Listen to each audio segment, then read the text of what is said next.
गया। तो मुझे लगा ये चलन ठीक नहीं। मंत्रियों को तलब करने का आपका अधिकार है, आप अध्यक्ष है उस पार्टी के। विधायकों को अपनी पार्टी के तलब करिए, अध्यक्ष है, आप मुखिया है, आपके दस्तखत से ये फॉर्म गया था जिससे जीतकर आए हैं वो लोग।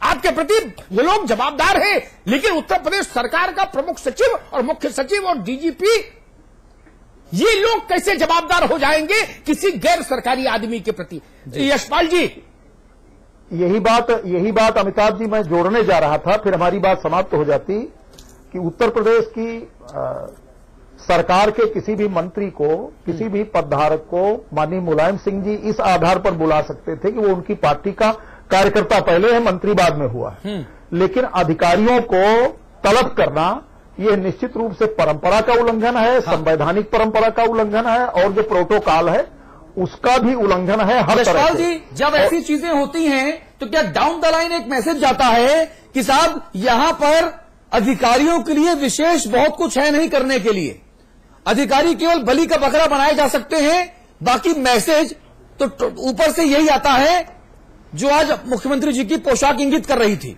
आप कितने अधिकारी हटाइए, क्या फर्क पड़ता है उससे? देखिए, इस पूरे घटना को बोलिए। देखिए, इस पूरे घटना को अगर प्रोफेशनल एंगल से देखा जाए तो मेरे लिए यही उचित होगा। मैं इसी पर टिप्पणी करना चाहूंगा जी। जो घटना हुई थी 27 तारीख को, दोनों तरफ से जो हत्या हुई थी, जैसा कि अमिताभ जी ने कहा कि ये सामान्य बात है, बिल्कुल सामान्य बात है। इस तरह की घटनाएं हो सकती हैं, कहीं भी हो सकती हैं। बात केवल इतनी है कि पुलिस ने उस पर रिएक्ट कैसे किया। हाँ, यस, पुलिस, मेरा अपना ख्याल है कि पुलिस को ये जो दुर्गा नागपाल का जो केस हुआ, जो संदेश गया, तो पुलिस संदेश कैच करने में बहुत ही सक्षम ऑर्गेनाइजेशन है। ये शासन का हर संदेश बहुत आसानी से कैच कर लेता है। बिल्कुल ठीक। तो जो संदेश गया वो यही गया, जैसे उसको जो सरकार ने जस्टिफाई किया था वो यही कहा था कि इन्होंने मस्जिद की दीवार गिरा दी, जबकि बाद में बात यह आई कि वहां दीवार बहुत मामूली सी एक बाउंड्री वॉल थी, उसको उनके जाने के बाद गिरा दिया गया था, और वो भी रजामंदी से, कोई वहां तनाव नहीं था, कुछ भी नहीं था। ऐसी स्थिति में एक IAS SDM सस्पेंड कर दी गई और सरकार ने उसको प्रेस्टीज इशू बना लिया, और वो भी 41 मिनट में। यशपाल जी, 41 मिनट में बताइए। तो ऐसे में मीडिया ने जिस तरह से उसको डिस्कस किया, पूरे अपने राष्ट्र के मीडिया ने, प्रिंट मीडिया ने, इलेक्ट्रॉनिक मीडिया ने, सभी ने, तो पुलिस को एक ऐसा मैसेज गया कि एक वर्ग विशेष के प्रति अगर कोई कार्रवाई की जाएगी तो सरकार इस तरह से एक्ट करेगी जी। ऐसे में पुलिस निष्पक्षता छोड़ करके वहां घालमेल करना शुरू किया। और जब 10 दिन तक कोई संतोषजनक कार्रवाई नहीं हो सकी, उल्टे पीड़ित पक्ष के पूरे घर के परिवार के लोगों को नामजद कर दिया गया और उल्टे उनके ऊपर प्रेशर बनाया गया कि उनकी गिरफ्तारी की जाए। ऐसे में रिएक्शन होना स्वाभाविक है। स्थानीय लोगों पर, राजनीतिक लोगों से वो लोग मिले होंगे, फिर मीटिंगें हुई, खाप मीटिंग हुई, और फिर ये घटना की परिणत हुई। तो मेरे ख्याल से ये जो दुर्गा नागपाल ने संदेश दिया, उसी की परिणति मुजफ्फरनगर में दिखाई दी, क्योंकि गाजियाबाद मुजफ्फरनगर ये बहुत दूर दूर स्थित नहीं है। ठीक है। एक जगह की घटना का इस वक्त मैं एक बात बताना चाहूंगा। हमारे साथ SP यादव साहब, सत्तारूढ़ समाजवादी पार्टी के नेता और अखिलेश जी की सरकार में मंत्री, वो हमारे साथ इस चर्चा में आने वाले थे। उन्होंने एश्योरेंस दिया था। हमने खाली कुर्सी इसलिए रखी है ताकि जब भी वो यहां पर आए, यहां बैठे और जनता को यह पता चल सके कि इस गंभीर मुद्दे पर सरकार के जो लोग हैं वो कितने गंभीर हैं। सुधींद्र भदौरिया हमारे साथ हैं, आप बहुजन समाज पार्टी के नेता हैं। भदौरिया जी, मेरा सवाल सबसे पहला इतना कि आप और आपकी पार्टी की तरफ से दंगों के लिए दोषी कौन है? आपका एनालिसिस, आपके संपर्क सूत्र, आपकी जानकारी के हिसाब से मुजफ्फरनगर दंगों के लिए दोषी कौन? देखिए, जब आपको याद होगा, ये चुनाव होने के बाद तत्काल रूप से सरकार बनी थी समाजवादी पार्टी की और अखिलेश यादव मुख्यमंत्री बने थे। उसी समय से हालात उत्तर प्रदेश के बिगड़ने लगे थे। हाँ। बहन मायावती जी ने लोगों को, उत्तर प्रदेश के लोगों को चेताया भी थे चुनाव के दौरान, और उसके तत्काल बाद भी उन्होंने कहा था कि 1 वर्ष जब बीतेगा, जब उत्तर प्रदेश के लोग इस बात को एहसास करने लगेंगे कि उनसे भूल हुई है। नहीं, ठीक और बात है। आज हम देख रहे हैं मायावती जी की याद आ रही है। मुजफ्फरनगर की घटनाएं हैं, हाँ। ये बिल्कुल सुनियोजित घटनाएं हैं। हाँ। इसमें श्री अखिलेश यादव और उनके पिताजी श्री मुलायम सिंह यादव जी की कुछ दिन पहले मीटिंग हुई। किन लोगों के साथ मीटिंग हुई 84 परिक्रमा की, ये सब लोग जानते हैं। हाँ। और एक ऐसा माहौल बनाने की कोशिश की जा रही है कि उत्तर प्रदेश में सांप्रदायिक विभाजन हो जाए और ये लोग अपनी रोटी सेकें चुनाव की। हाँ। मैं जानता हूं उत्तर प्रदेश के लोग समझदार हैं, बहन मायावती जी के इस आह्वान को समझेंगे जो आज उन्होंने प्रेस कॉन्फ्रेंस में कहा है। हाँ। कि ये एक सुनियोजित ढंग से इन लोगों का षड्यंत्र है। और आज जो रिपोर्ट भी महामहिम गवर्नर साहब ने दिल्ली भेजी है, हाँ। उसमें भी उन्होंने इस बात को स्वीकार किया और कहा है कि उत्तर प्रदेश के मुख्यमंत्री असफल रहे हैं। हाँ। वो इस मामले में नाकारा साबित हुए हैं। हाँ। कि वो उत्तर प्रदेश में एक सांप्रदायिक सद्भाव बनाए रखें। ये जो टकराव पैदा हो रहा है, हाँ। दर्जनों लोगों की रोज जान जा रही है। ठीक है। और आप जानते हैं, आप खुद स्वयं कह रहे हैं कि 104 छोटे बड़े दंगे हो चुके हैं। हाँ। बरेली में 1-1 महीने का कर्फ्यू रहा है। हाँ। यहाँ पर मेरठ के पास ठीक है, भैया, आपको सब मालूम है आधा जर्नलिस्ट है। दर्जन नौजवान मारे गए थे। हाँ। इसी तरह से प्रतापगढ़ के अंदर हुआ। पूरे प्रदेश के हालात एकदम बहुत ठीक है, बुरे, बदतर ठीक है। होते पूरे चले जा प्रदेश रहे के हैं। जो हालात हैं वो बद से बदतर होते जा रहे हैं और पिछले 18 महीनों में 104 दंगे हुए। ये केंद्रीय गृह मंत्रालय की रिपोर्ट है। मैं चलूंगा हमारे धर्मगुरु, हमारे इस्लामिक धर्मगुरु जो हैं जैद बुखारी साहब। बुखारी साहब, मुझे सिर्फ एक चीज बताइए, क्या किसी भी मजहब, किसी भी धर्म, किसी भी जाति, किसी भी क्षेत्र में अराजकता, हिंसा, बदला ये जायज है क्या? मारकाट, खून खराबा बुखारी साहब जायज है क्या? किसी की बहन बेटी छेड़ना, महिलाओं पर गलत नियत रखना, ये जायज है क्या?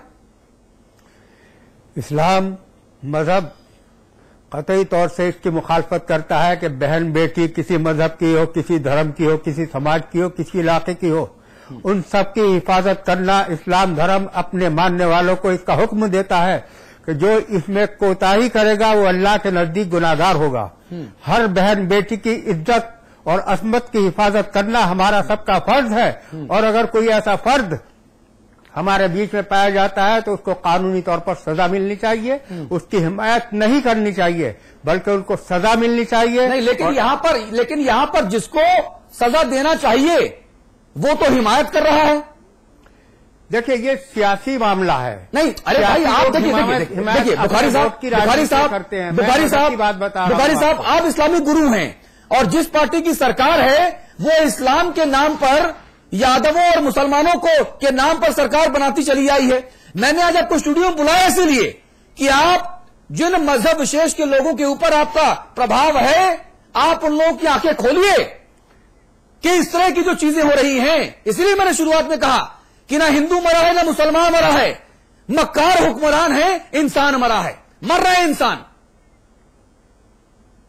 बिल्कुल आप सही कह रहे हैं कि इंसानियत की हमदर्दी और इंसानियत की बका और इस्तेकाम ये लाजमी है। को हिंदू हो या मुसलमान हो, पहले इंसान है। हाँ। अगर इंसान की भलाई के लिए मजहब कोई रास्ता नहीं दिखाता तो मैं उस मजहब को जो है कामिल मजहब ही नहीं मानता। हाँ। बल्कि मुकम्मल मजहब वही है जो पूरी इंसानियत की भलाई और इंसानियत की बका और उसके इस्तेकाम, उसकी इज्जत और आबरू को बरकरार रखने का जो है पूरा पूरा उसूल और ज़ाब्ते बताती हो। हाँ। जहां तक सरकार का सवाल है, देखिए सरकार के पास, मैं किसी एक पार्टी को नहीं बल्कि हर सरकार को कह रहा हूं इस बारे में कि सरकार को ऐसे विद्वानों से, ऐसे अहले इल्म से राब्ता करना चाहिए जो उन्हें धर्म का सही बात बताने का काम करे। आज मुश्किल ये हो गई कि सरकार में बैठे हुए लोग ज्यादातर ऐसे लोगों के राब्ते में रहते हैं जो टोपियां पहना करके धर्म को बदनाम करने का काम करते हैं। वो धर्म को खुद नहीं जानते कि धर्म क्या है, लेकिन टोपी ओढ़ने से किसी का धर्म जो है कोई नहीं बदल जाता।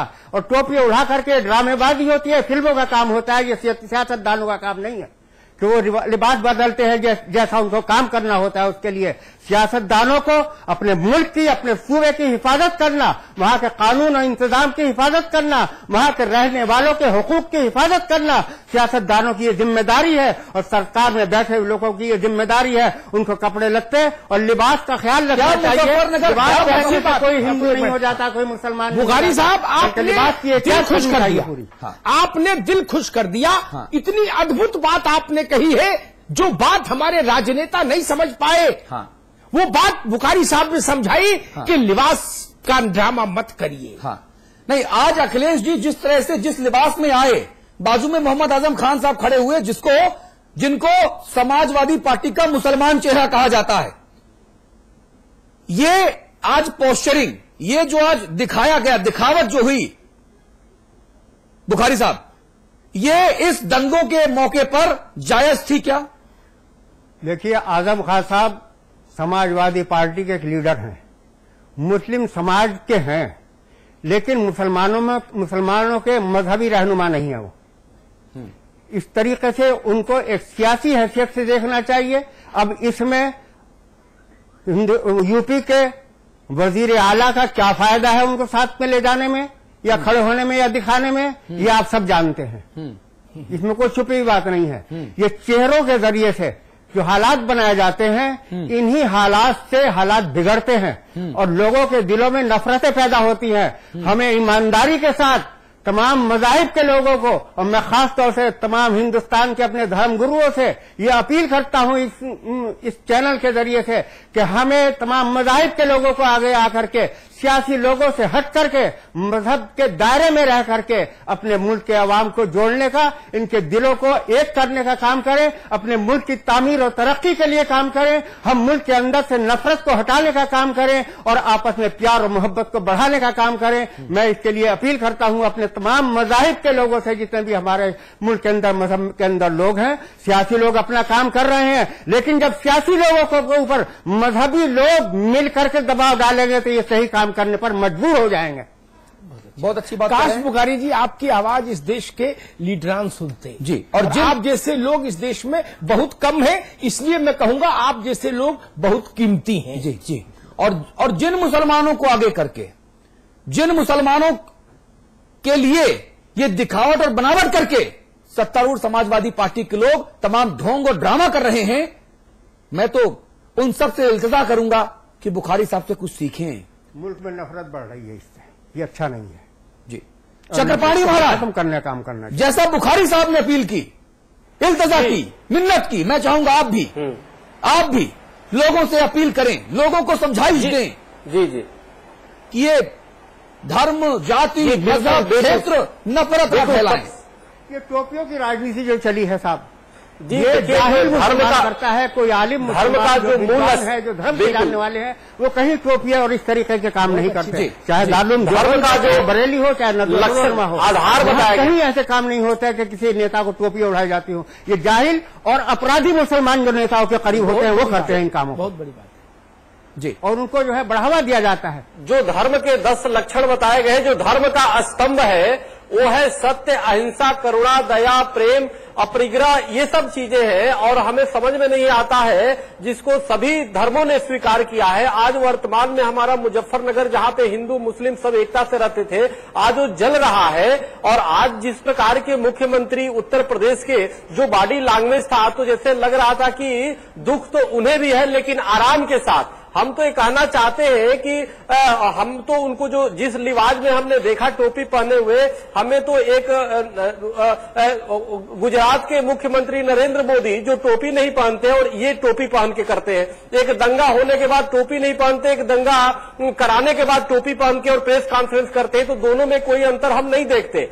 तो इन्हें हिंदू की चाहत है, न मुस्लिम से अदावत है। इनका धर्म सदियों से तिजारत है। और निश्चित रूप से जो हमारे बंधु ने कहा, धर्मगुरु ने निश्चित रूप से एकदम 100% सही कहा कि धर्म गुरुओं को से शिक्षा लेने की आवश्यकता है राजनीतिज्ञों को, और तब जाकर के धर्म सम्मत राजनीति हो, जो वो धर्म सम्मत जो सत्य, अहिंसा, करुणा, दया, प्रेम पे निर्भर करता है। आज आवश्यकता है पूरे भारत में भाईचारे का, लेकिन पूरे देश को नेताओं ने लड़ाने का। अब देखिए पिछले दिनों विश्व हिंदू परिषद ने भी 84 कोस परिक्रमा इस माहौल को गरमाने का प्रयास किया, और एक पार्टी उसको जाकर के पहले मुलायम सिंह यादव से मिलते हैं और फिर वहां पे तनाव की स्थिति ला देते हैं। वहां पे जबकि वो परिक्रमा का समय भी नहीं था, उसके बावजूद भी परिक्रमा का हट करते हैं। अब बताइए किस प्रकार से ये प्रदेश को जलाने का प्रयास किया जा रहा है। तो हम चाहे कोई भी धर्म गुरु होगा, हर व्यक्ति चिंतित है, बहुत ही चिंतित है, दुख में है। और मैं आपको बताना चाहता हूं, कोई भी धर्म में, कोई भी संप्रदाय में कहीं भी हिंसा का कोई स्थान नहीं है। हमें पूछना चाहते हैं, अगर जो यहाँ